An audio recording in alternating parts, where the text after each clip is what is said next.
सुजित, बघितलंस हिला? हा, अर्जुन इकडे रडतोय आणि ही बॅग भरून चालली गाव भटकायला. मी म्हटलं ना तेच खरंय, हिची लायकी नाही आई व्हायची. ओ मम्मा, माझी लायकी ठरवायला आधी मला आई तर होऊ द्या. सांगा तुमच्या मुलाला मला आई करायला. जमणार आहे का त्याला? जमणार आहे खरे? आणि ह्या बाळाचं म्हणाल ना तर हे बाळ माझं नाहीये, स्वानंदीचं आहे ना, मग सांभाळू द्या तिला. संचिता, तोंड सांभाळून बोल. ही अशी नाही सुधारणार. मी हिला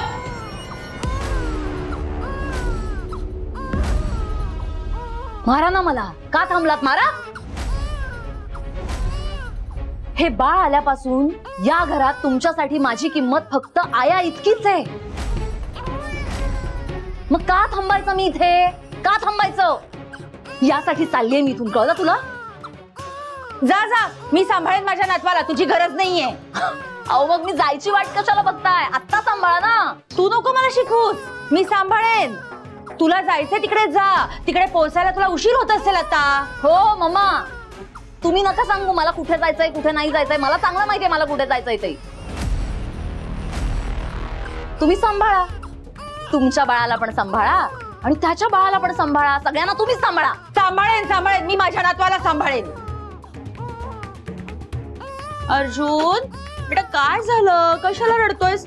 अगं माझं बाळ, अरे माझं बाळ, ओ काय झालं तुला? चाललीये मी. संचिता थांब, गेलीस तर बाळाचे हाल होते. मी बोलतो मॉम सोबत. Maugham, this is not done. आपण प्रत्येक वेळेला संचिताला खूप बोलतो, आता डॅड सुद्धा संचिताला खूप बोलले. हे योग्य नाहीये. ओके, थांब तू, चल. सुजित, मी या घरात आया बनून राहू शकत नाही. या कुठलंच काम करत नाही. सगळी जबाबदारी माझ्यावर ढकलतात. अरे सुजित, तू बाळाचा बाप आहेस की नाही? हा, मग ही आई झाली की नाही बाळाची? मग बाळाचं कोण करणार, आजी की आई? एक मिनिट, काय चाललंय यार तुम्हा दोघींचं? कालपर्यंत हे बाळ आपल्याला हवं म्हणून आपण भांडत होतो ना त्यांच्या बरोबर, आणि आता बाळ आपल्याकडे आहे तर बाळावरनं भांडतोय. त्याला सांभाळणार कोण यावरनं भांडतोय? इतका प्रॉब्लेम आहे ना तुम्हा दोघींना त्याला सांभाळण्याचा. आपण एक काम करूया, आपण त्याला सांभाळण्यासाठी एक बाई ठेवूया, मग तर झालं. Problem solve. ओके ओके, मग आता आया शोधण्यासाठी मला मदत करणार आहात का? नाही नाही नाही, मी शोधेन बाई. ओके मम्मा, उशीर होतोय, तू जा झोपाय. मम्मा, मी घेते त्याला. थांबा, द्या द्या, इथे द्या. अर्जुन, आजीला गुड नाईट म्हण. गुड नाईट आजी. काय झालंय? काय झालं? काय झालंय? काय झालं? काय?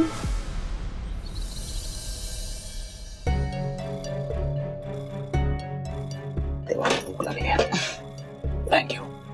थँक्यू.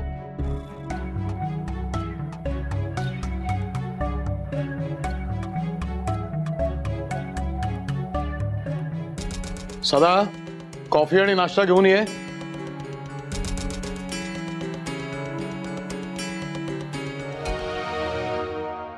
काय हो, कोणाला शोधताय?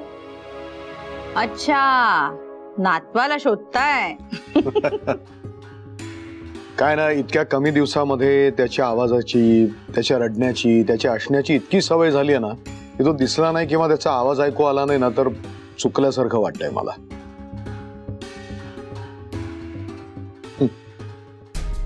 हे का तुम्ही दोघच? अर्जुन कुठे आहे? डॅड आता झोपलाय. रात्रभर जागावलंय त्याने, डोळ्याला डोळा नाही लागू दिला. आता झोपलाय, सो त्याला जरा ठेवलं आणि आम्ही ब्रेकफास्ट करायला खाली आलो. सुजितराव, आता हे असं होतच राहणार. ही तर पालकत्वाची सुरुवात आहे. आता बघा अर्जुन तुम्हाला किती रात्री जागवतो ते. हो. डॅड, ती जखम कसली झाली? काही लागलंय का तुम्हाला?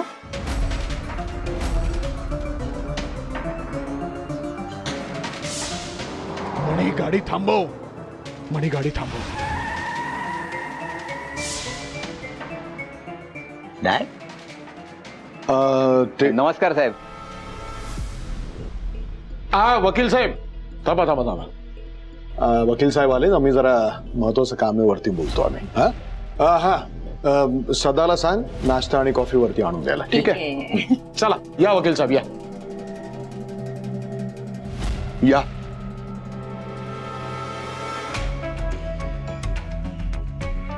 मॉम, सकाळी सकाळी वकील?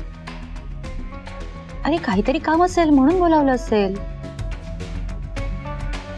आणि बाळ झालंय ना आता, तू काही काळजी करू नकोस.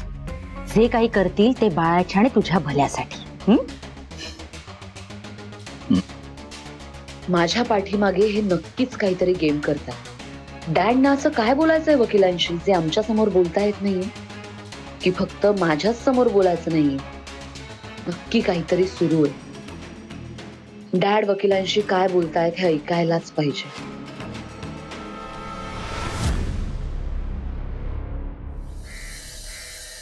स्वानंदी, असं मोकळ्या हवेत येत जा, बाहेर पडत जा. बघा बरं किती छान हवा सुटली आहे. पण तू असं अचानक का आम्हाला बाहेर घेऊन आलाय?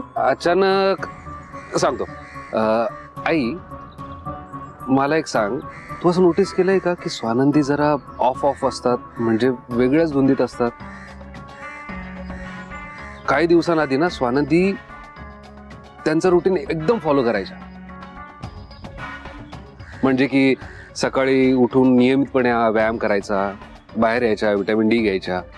पण हल्ली तसं काहीही करत नाही त्या.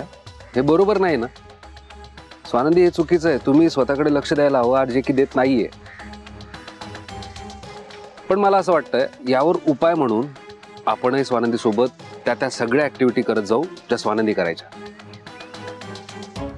इथून पुढे आपण तिघांनी मस्त आनंदात राहायचं. हा, करेक्ट.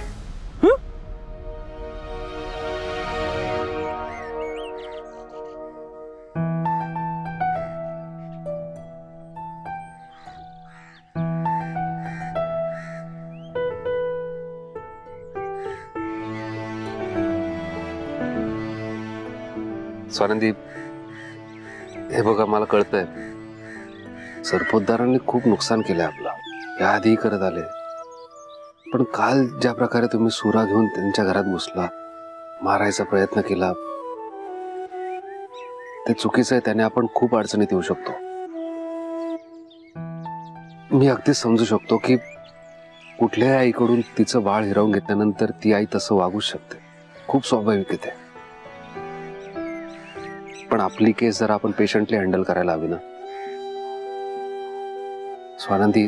आपण खरंच यावर पर्याय काढू, पण असा आताताईपणा करून काही उपयोग होणार नाहीये. जेवढं आपण करू तेवढं गमावून बसू.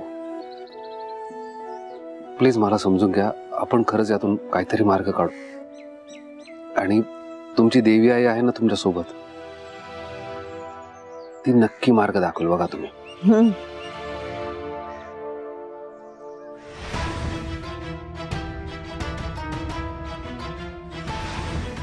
मणी सराव, हाताला काय लागलंय तुमच्या?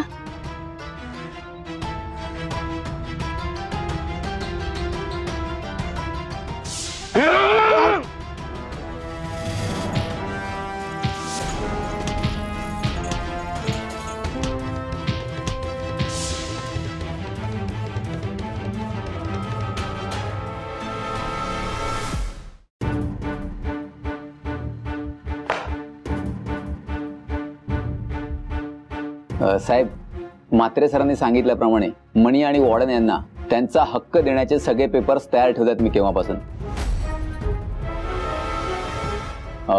पण तुम्ही खूप बिझी होतात त्यामुळे थोडा वेळ झाला, पण काही हरकत नाही. हे पेपर्स घ्या. यावर तुमच्या सह्या झाल्या की आपलं काम झालं. फाडून टाका. मणी काय किंवा नीलम काय, मला कोणाला काही द्यायचं नाहीये. मुळात माझ्या प्रॉपर्टीवर, ऍसेटवर त्यांचा कुठलाही हक्क नाहीये. काय झालं साहेब? काही चुकलं का माझं? नाही, चुकलं नाहीये. आता तुम्ही एक काम करा, आणि ते महत्वाचं काम जितक्या लवकर कराल तितकं बरं होईल. जमेल ना तुम्हाला? हो सर. माझ्या प्रॉपर्टीचे आणि ॲसेट्सचे सगळे पेपर्स या फाईलमध्ये आहेत. ह्याचे हकदार माझा मुलगा सुजित भालचंद्र सरपोतदार आणि नातू अर्जुन सुजित सरपोतदार हे आहेत, तेव्हा त्यांची नावं टाकायची आहेत. माझ्या अकाउंटमध्ये जी काही कॅश आहे, ज्या काही FDs आहेत, म्युच्युअल फंड्स आहेत, लॉकरमध्ये जे काही सोनं आहे, त्यात नॉमिनी म्हणून माझ्या बायकोचं म्हणजे शालिनीचं नाव टाकायचंय. बाकी कोणाला मला काहीही द्यायचं नाहीये. बाहेरून आलेल्या कोणाचाही माझ्या प्रॉपर्टीवर असो किंवा ॲसेट्सवर हक्क नाहीयेत.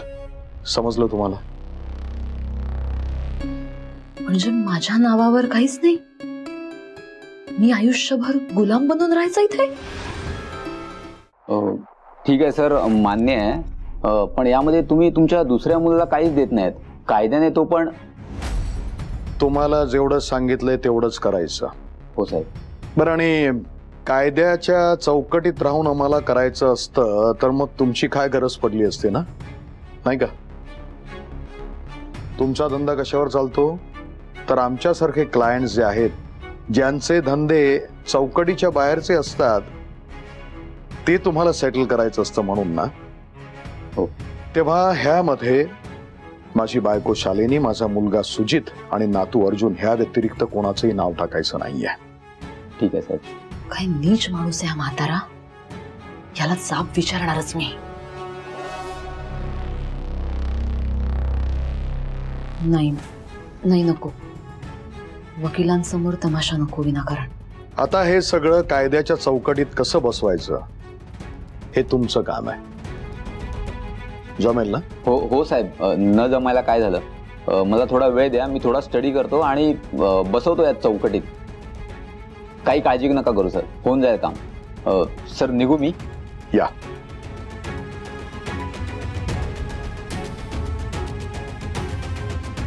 येतो सर. थँक्यू.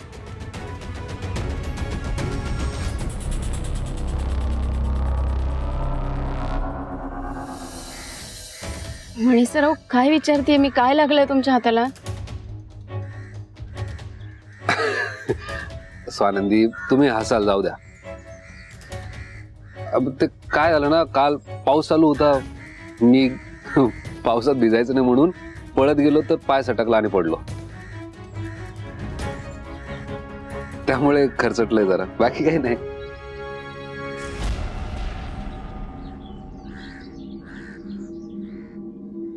ते त्या वकील साहेबांचे असिस्टंट आहेत ना?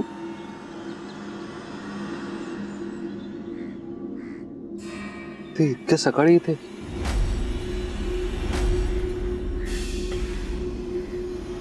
वकील साहेब,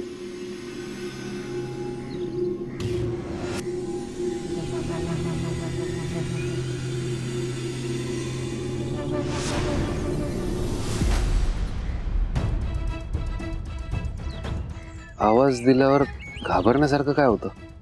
एवढं अर्जंट काम काय असायचं सकाळ सकाळी?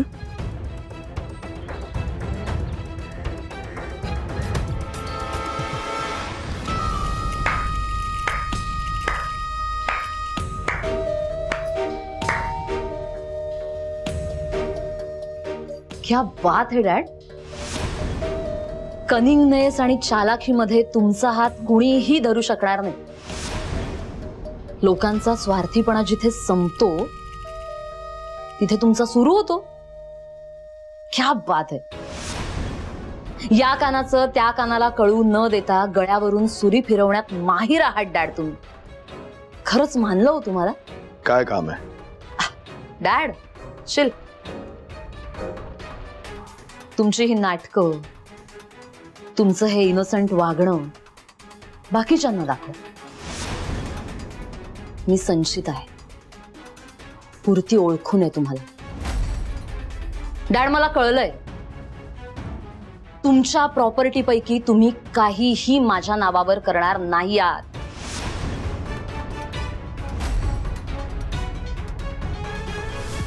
हो, आत्ता लक्षात आलं माझ्या. हो, काय ना संचिता, तुझं सुजितरावांशी लग्न झालंय आणि जेव्हा ज्यावेळेसपासून तू लग्न होऊन ह्या घरात आलीस ना तेव्हापासून आमच्या या घरातल्या भिंतींना हत्तीचे कान फुटलेत. तुला लोकांचं बोलणं ऐकायला खूप मजा वाटते नाही? थ्रिल वाटतं. म्हणजे माझ्या हातात काहीतरी पुरावा सापडलाय असं तुला वाटतं नाही का? हा?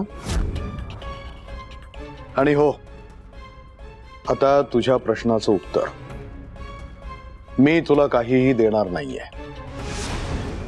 संचिता, मला एकतरी कारण सांग की ज्यामुळे तुला काहीतरी द्यायची मला इच्छा होईल. असं एकतरी कारण सांग मला की ज्यामुळे ह्या घरामध्ये सुख, शांतता, आनंद हे सगळं आलंय. ह्या घराची, इथल्या लोकांची काही प्रगती झाली? तू इथे आल्यापासून फक्त कट कारस्थानं करतेस. बरोबर बोलतोय ना? संचिता, सरपोतदारांची सून म्हणून मिरवणं आणि ते स्थान मिळवणं ह्यात जमीन आसमानाचा फरक आहे हे तुला कधीच कळलेलं नाहीये. काय ना, ते स्थान मिळवायची तुझी लायकीच नाहीये. आणि कोणाला काय द्यायचं हे मी ठरवीन. इथे येऊन मला असं हे जाब विचारण्याआधी 1000 वेळा विचार करायचा. संचिता, निघ.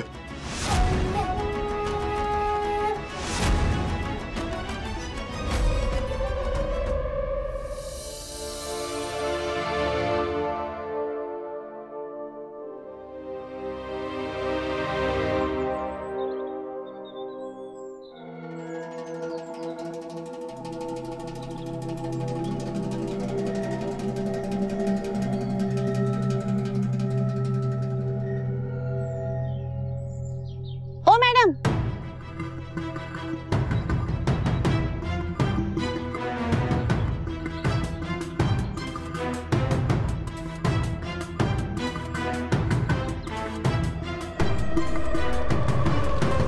सरपोतदार साहेबांचा बंगला हाच ना? नाही म्हणजे सुजित सरपोतदार इथेच राहतात ना? हो, इथेच राहतात. काय काम होतं? मी रूपा. मला बाळाला सांभाळायला इथे बोलवलंय, आया म्हणून.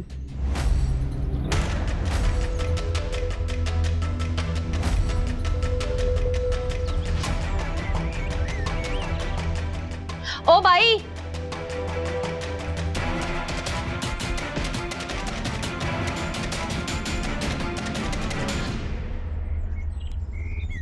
तुम्ही बाळ सांभाळायचं काम करायला आलात ना? होय. मग इकडे काय करताय? घरात चला, इकडे काही काम नाहीये तुम्हाला. नाही सर, आपलं बाळ सांभाळायला बाई बोलावली आहे त्यांनी. मी हे नाही होऊ देणार. शालिनी मॅडम, शालिनी मॅडम, अहो ऐका माझं प्लीज, असं करू नका. अहो मी आहे ना बाळाची आई. मी घेईन माझ्या बाळाची काळजी. यांना कशाला बोलवलं? हवं तर मी माझ्या बाळाची आया बनून राहीन. मी सगळं करेन त्याचं, पण या नको प्लीज. ए, आमच्या बाळाचं आम्ही काय ते बघून घेऊ. हा शालिनी मॅडम, मी हात जोडते तुमच्या पुढे, प्लीज असं वागू नका. अहो मी त्या बाळाची आई आहे. तुम्ही असं नाही करू शकत. हवं तर मी माझ्या बाळावर हक्क नाही गाजवणार. तुम्ही प्लीज विश्वास ठेवा, पण मला माझ्या बाळाची आया बनवा. यांना नको प्लीज. मी करेन सगळं. प्लीज मी हात जोडते तुमच्या पुढे. काय कटकट आहे का तुझी? जा तू. चला बाई आत. चला. मणी सर, अहो प्लीज सांगा त्यांना. शालिनी मॅडम, अहो ऐका माझं प्लीज. शालिनी मॅडम, मणी सर, अहो आपलं बाळ. स्वानंदी चला. मणी सर, अहो. अच्छा, माझ्यात धमक नाहीये, तुमच्या मुलात आहे. द ग्रेट खासदार भालचंद्र सरपोतदारांचा मुलगा सुजित सरपोतदार, जो कधीही बाप होऊ शकत नाही, त्याच्यात धमक आहे. ही सगळी प्रॉपर्टी तुम्ही ज्याच्या नावावर करत आहात त्याच्यात धमक आहे. तोंड सांभाळून संचिता. मग तुम्ही सुद्धा ही सगळी प्रॉपर्टी अर्जुन आणि सुजितच्या नावावर करण्याआधी जरा विचार करून आणि सांभाळून निर्णय घ्या, कारण मी शांत बसणार नाहीच आहे. तुमच्या प्रॉपर्टी पैकी मला माझा हिस्सा मिळाला नाही, कठीण पडेल ना तुम्हाला सगळं. तुम्ही अजून ओळखलेलं नाहीये डॅड मला. उलट तू मला नीट ओळखलेलं नाहीये संचिता. काय कट कारस्थान करण्याच्या ज्या शाळेत तू शिकतेस ना, त्या शाळेचा अनेक वर्ष मी ट्रस्टी आहे, विसरू नकोस. असाल ना, असाल तुम्ही ट्रस्टी, पण तुमचा मुलगा तो मूर्खासारखा का वागतो हे आज कळलं, कारण तुमच्यावर गेलाय तो. Sanchita, dad chill chill chill chill. मी काही तुमच्यासारखी कटकारस्थानं वगैरे करणार नाही. फक्त मला माझा हिस्सा मिळाला नाही तर मी पोलिसात जाणार आणि त्यांना सांगणार की स्वानंदीच्या मुलाचा बाप हा सुजितच आहे. आणि माझ्याकडे असे पुरावे आहेत ना की सुजित बरोबर गुन्हा लपवणं, गुन्हेगाराला पाठीशी घालणं यासाठी तुमचं अख्खं खानदान आज जाईल. आणि हो, वॉर्डन मॅम तुमचीच बायको आहे, मणी तुमचाच मुलगा आहे, हे जर मी न्यूज चॅनलला सांगितलं ना डॅड, पैशांचा पाऊस पडेल हो माझ्यावर. मग आधी पोलिसांना कॉल करू की मीडियाला? ट्रस्टी साहेब तुम्हीच सांगा, तसं मी करते. संचिता, ही चूक करू नकोस, भारी पडेल तुला.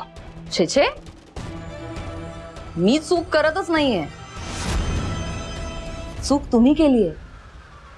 तुम्ही तुमची चूक सुधारा, मग मला ही चूक करावीच लागणार नाही. संचिता थांब. ठीक आहे, मी माझी चूक सुधारतो. वकिलांना मी तुझं नाव ऍड करण्यासाठी सांगतो. जा तू. लगेच करा करा.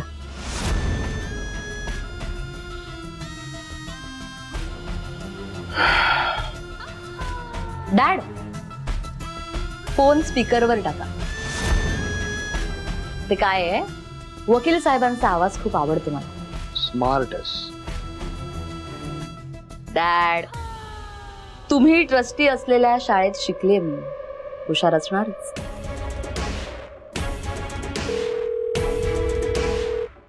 नमस्कार साहेब. हा वकील साहेब, मी तुम्हाला जे प्रॉपर्टीचे पेपर्स करायला सांगितले होते त्याच्यामध्ये एक सुधारणा करायची आहे. त्या तिन्ही नावांच्या बरोबरीनं संचिताचं नाव पण जोडायचं आहे. हो साहेब, करतो मी.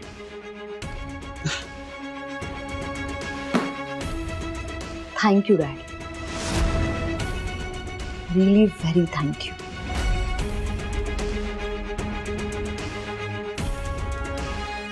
आणि डॅड, मी सुजित सारखी ढ नाहीये,